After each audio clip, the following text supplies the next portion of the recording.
Bonjour à tous, je suis Jean-Christophe Leblanc, professeur de français et professeur principal de la classe de seconde GT. Et avec ma collègue, nous allons vous présenter la filière seconde GT et bac STAV au lycée Bonne-Terre. Bonjour, donc je suis Bernadette Pradiel, je suis coordinatrice de la filière seconde GT et STAV. Par ailleurs, je suis directrice adjointe de l'établissement. Alors, la seconde GT, comme son nom l'indique, c'est une seconde à la fois générale et technologique qui s'adresse à des élèves qui viennent d'une troisième d'enseignement général ou troisième de l'enseignement agricole et qui sont intéressés par l'univers agricole au sens le plus général possible, mais pas seulement. Cette seconde s'appelle générale et technologique parce qu'elle offre les mêmes enseignements que n'importe quelle seconde générale, mais en plus, elle a là une option technologique autour des métiers de l'environnement, de l'agronomie, des territoires et du développement durable. Alors, le bac STAV, Bernadette, en 5 mots, qu'est-ce qui définit ce bac STAV? Alors, le bac STAV, on le définit déjà comme étant une formation qui est une formation scientifique, mais qui n'est pas, qui est tout autre. Hein. Donc, notre premier mot-clé de cette présentation, ce sera une formation que l'on peut dire alternative, autre. Une formation qui est centrée autour de la vie des territoires.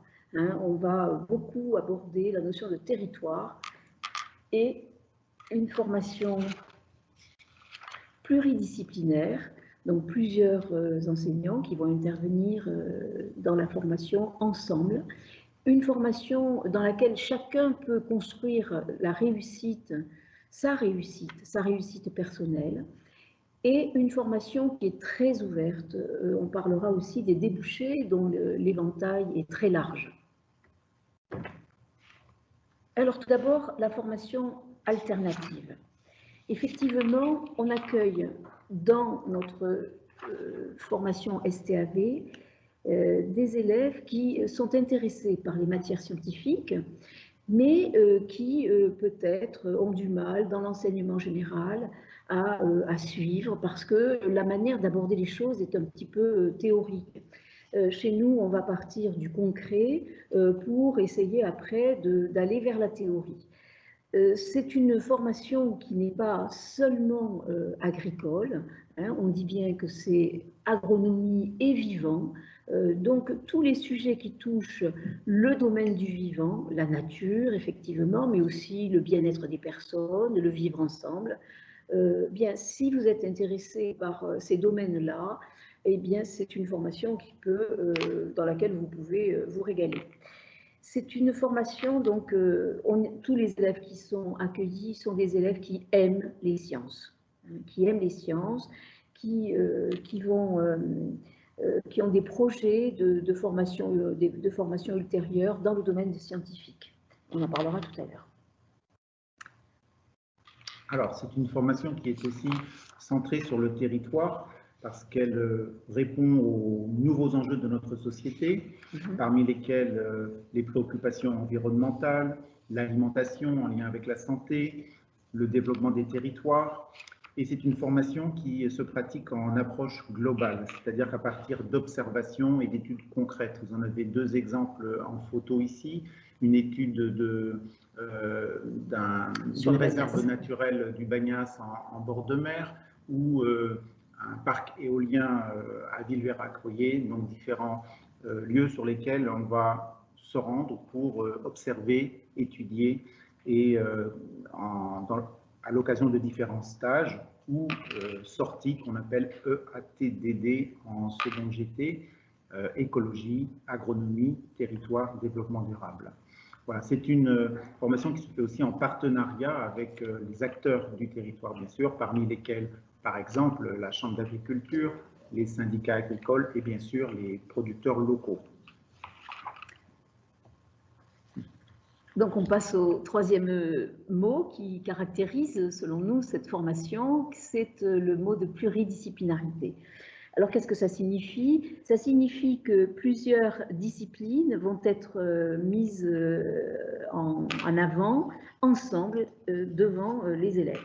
Alors, sur cette diapositive, là, vous voyez, on a choisi donc d'illustrer cette pluridisciplinarité avec au moins deux thèmes. D'abord, le thème de l'alimentation. Eh bien, effectivement, l'agriculteur produit des produits agricoles qui sont destinés à l'alimentation.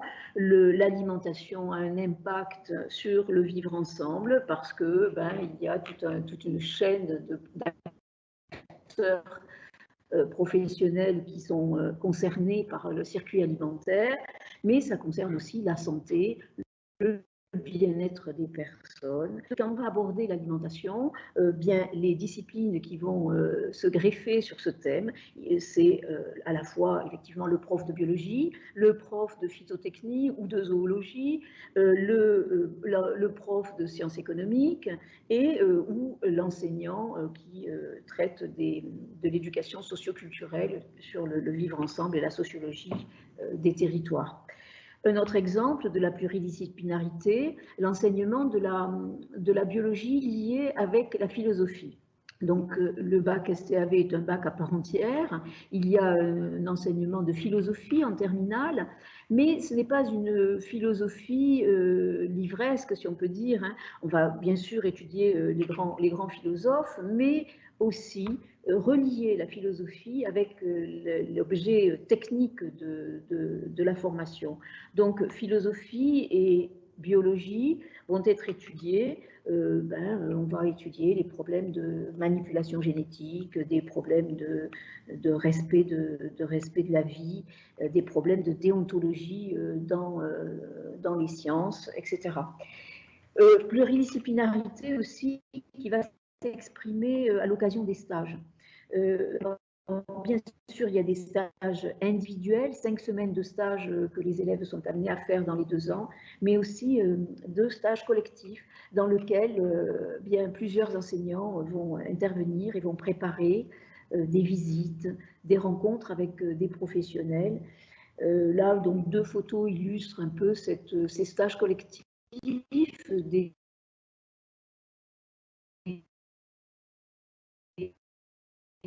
rencontres avec dans le sud du Maroc et que c'était l'occasion donc de à la fois parler de développement durable, de parler d'interculturalité et aussi de zootechnie, de phytotechnie, puisqu'on allait aussi visiter des oasis et des cultures oasiennes.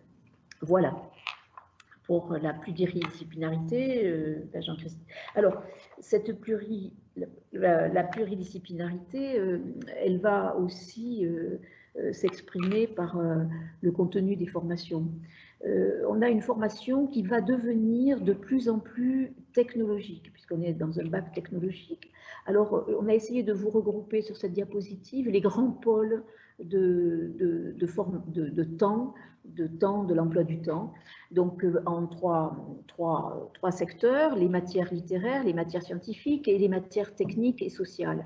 Et on voit que en seconde, donc par exemple, en ce qui concerne les matières techniques, il y a seulement 20% du volume horaire qui est technique, qui est destiné à des matières techniques. Et puis en première STAV, on va avoir 25% de l'emploi du temps. Et puis en terminale, on a 37% de l'emploi du temps qui est consacré aux disciplines technologiques.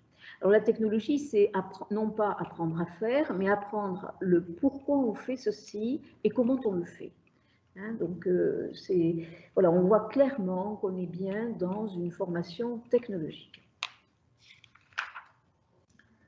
Quatrième mot-clé qui permet de définir ou de résumer ce bac STAV en quelques mots-clés, c'est construire sa réussite. Effectivement, le choix de l'élève est au cœur même de sa formation. Il a d'abord la possibilité de choisir entre 2 modules, qui sont soit un module plutôt consacré aux relations humaines, qu'on appelle SMR, service en milieu rural, soit un module consacré à l'écologie, l'environnement et toutes ces préoccupations que l'on regroupe autour du terme de production agricole. L'élève a aussi la possibilité de choisir entre 2 options facultatives, cette fois-ci celle qui pourra l'intéresser. Hein. La première, c'est de l'hippologie et de l'équitation.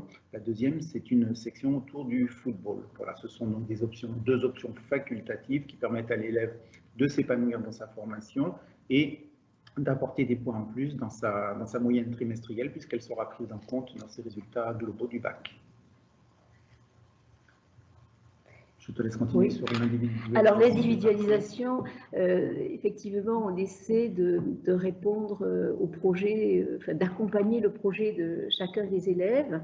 Et en cela, on essaie d'organiser des visites, par exemple, qui concernent des préoccupations personnelles d'un élève. Un élève qui voudrait s'intéresser, par exemple, à l'alimentation, aux problèmes d'équilibre alimentaire, on va essayer de trouver une visite ou un professionnel qui va parler de ce sujet-là à la classe, à l'ensemble de la classe. Donc, il y a toujours une implication des élèves dans la formation. Il n'y a pas un programme qui est préétabli sans tenir compte de chacun des projets des élèves qui sont en face de nous.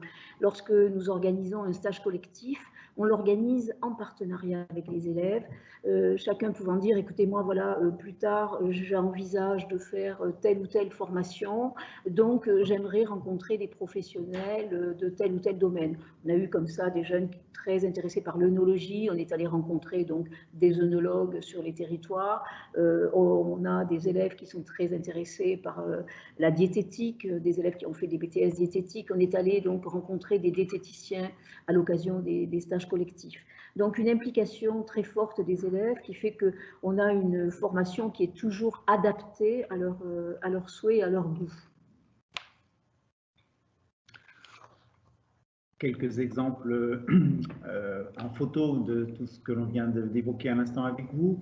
Vous avez tout d'abord les deux options facultatives au choix des élèves, l'hippologie équitation et la section football, et puis d'autres exemples de sorties sur le territoire, que ce soit en production animale, avec ici un élevage de moutons, en oléiculture, et puis des sorties qui sont parfois un peu plus culturelles ou consacrées à la géologie, comme la visite de la grotte de Clamouze, par exemple. Alors la formation, enfin le dernier mot-clé, c'est que nous sommes toujours surpris par tous les débouchés qui s'offrent à nos élèves à la sortie de cette formation. Une formation très ouverte sur des études supérieures et puis ensuite sur le monde du travail. Des débouchés dans les IUT, dans des BTS très divers, des BTS économie sociale et familiale, des BTS agricoles, des BTS d'animation des territoires, des BTS de gestion et de maîtrise de l'eau, analyse des biotechnologies, des BTS de production végétale ou animale, les IFSI, les écoles d'infirmiers, des élèves qui vont à l'université et qui réussissent bien dans leur parcours de biologie, en psychologie. Nous avons des élèves qui vont en sociologie, en histoire, en sport aussi. Voilà, avec donc ces débouchés qui permettent des insertions professionnelles réussies. On est toujours très heureux de retrouver nos anciens élèves qui sont œnologues, ingénieurs agricoles, techniciens, mécaniciens, techniciens forestiers, sociologues, conseillers en économie sociale et familiale, technico-commercial, animateurs de territoire, enseignants, infirmiers. Donc, et presque, je dirais que chaque année, grâce à nos élèves, nous découvrons des débouchés supplémentaires, des débouchés assez inattendus, des élèves qui ont fait un bac STAV et qui, après le bac STAV, vont arriver à intégrer une école d'ingénieurs, puisqu'il y a des passerelles maintenant pour l'accès aux grandes écoles, y compris vétérinaires par exemple, des passerelles qui permettent à des élèves qui ont fait des BTS, et qui ont bien réussi évidemment en BTS, de passer un concours qui leur permet d'accéder à des écoles de vétérinaires, à des écoles d'ingénieurs agro. Donc voilà, des insertions professionnelles réussies et des élèves qui sont des professionnels épanouis. Pour déterminer quel devenir, que deviennent nos élèves. Donc une enquête a été faite récemment qui portait sur 200 anciens élèves de la filière STAV, pas simplement dans notre établissement, mais issus de 5 lycées agricoles. Et après 2 ans après avoir quitté le lycée, effectivement, on constate que plus de 90% des élèves sont encore en formation, ce qui est une très bonne chose. 70% ont fait le choix du BTS, 20% celui de l'université, donc s'orientent vers une licence et un master, et puis 10% sont dans les autres formations dont vient de vous parler ma collègue, les carrières sanitaires et sociales, kinésithérapie, ostéopathe, etc. Enfin, pour terminer, donc, on a la prétention de croire qu'à Bonne-Terre, on apprend autrement. D'abord parce qu'on a une équipe qui est expérimentée, qui est stable, hein, avec des personnels qui sont dévoués. Un lycée qui est dans un site remarquable, avec une exploitation qui est très vivante et qui sert de lieu d'observation, de terrain d'observation. On a la ferme pédagogique, merci, et puis une ambiance de convivialité. Je pense que les élèves sont heureux à Bonne-Terre. Une sensibilisation à la solidarité et au vivre ensemble. Et je crois que ça, c'est important. Humainement, on voit nos jeunes qui grandissent et qui gagnent en maturité. Et vraiment, nous sommes souvent fiers de voir ce que sont devenus nos jeunes. Voilà. Prochaine diapo. Et donc, on voudrait vous dire que pour avoir des renseignements plus pratiques sur les contenus, vous pouvez consulter le site du ministère de l'Agriculture qui s'appelle Chlorophylle. Sur ce site, vous avez l'ensemble des référentiels, c'est-à-dire des programmes vraiment scolaires. Nous avons fait le choix aujourd'hui là de ne pas vous parler de tous ces programmes parce qu'ils sont tout à fait consultables sur Internet, donc sur le site du ministère de l'Agriculture. Et puis, vous pouvez aussi venir nous rencontrer lors de nos portes ouvertes le 27 juin prochain. Nous serons heureux, enseignants, équipe de direction et personnel de la vie scolaire, de vous accueillir sur notre établissement. On vous remercie de votre attention. Au revoir. Merci, au revoir.